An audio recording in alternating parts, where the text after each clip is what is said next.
മലപ്പുറത്ത് ദേശീയപാത ഇടിഞ്ഞ സംഭവത്തിൽ കടുത്ത നടപടിയുമായി കേന്ദ്ര സർക്കാർ. കരാറുകാരായ KNR കൺസ്ട്രക്ഷൻ കമ്പനിയെ കേന്ദ്ര ഉപരിതല ഗതാഗത മന്ത്രാലയം ഡീബാർ ചെയ്തു. വിദഗ്ധ സമിതിയുടെ റിപ്പോർട്ടിന്റെ അടിസ്ഥാനത്തിൽ തുടർ നടപടികൾ ഉണ്ടാകുമെന്നും മന്ത്രാലയം അറിയിച്ചു. മലപ്പുറം കൂരിയാട് ദേശീയപാത 66 ഇടിഞ്ഞുവീണ സംഭവത്തിൽ കരാർ കമ്പനിയായ KNR കൺസ്ട്രക്ഷനെ കേന്ദ്ര ഉപരിതല ഗതാഗത മന്ത്രാലയം ഡീബാർ ചെയ്തു. വിദഗ്ധ സംഘത്തിന്റെ പ്രാഥമിക റിപ്പോർട്ട് അനുസരിച്ചാണ് നടപടി. KNR കൺസ്ട്രക്ഷന് ഇനി മുതൽ ദേശീയപാതയുടെ ടെൻഡറുകളിൽ പങ്കെടുക്കാൻ സാധിക്കില്ല.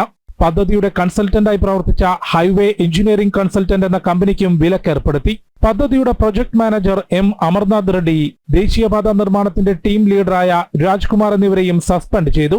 ദേശീയപാത അതോറിറ്റിയുടെ വിദഗ്ധ സംഘത്തിന്റെ അന്തിമ റിപ്പോർട്ടിന്റെ അടിസ്ഥാനത്തിൽ തുടർ നടപടികൾ ഉണ്ടാകും. Doctor Jimmy Thomas, doctor Anil Dikshit, Delhi IITയിലെ പ്രൊഫസർ GB റാവു എന്നിവരടങ്ങുന്ന സംഘമാണ് കൂരിയാട് പരിശോധന നടത്തിയത്. ഇതോടൊപ്പം കേരളത്തിലെ ദേശീയപാത നിർമ്മാണവുമായി ബന്ധപ്പെട്ട എല്ലാ പദ്ധതികളും ഈ വിദഗ്ധ സംഘം പരിശോധിക്കുമെന്നാണ് റിപ്പോർട്ട്.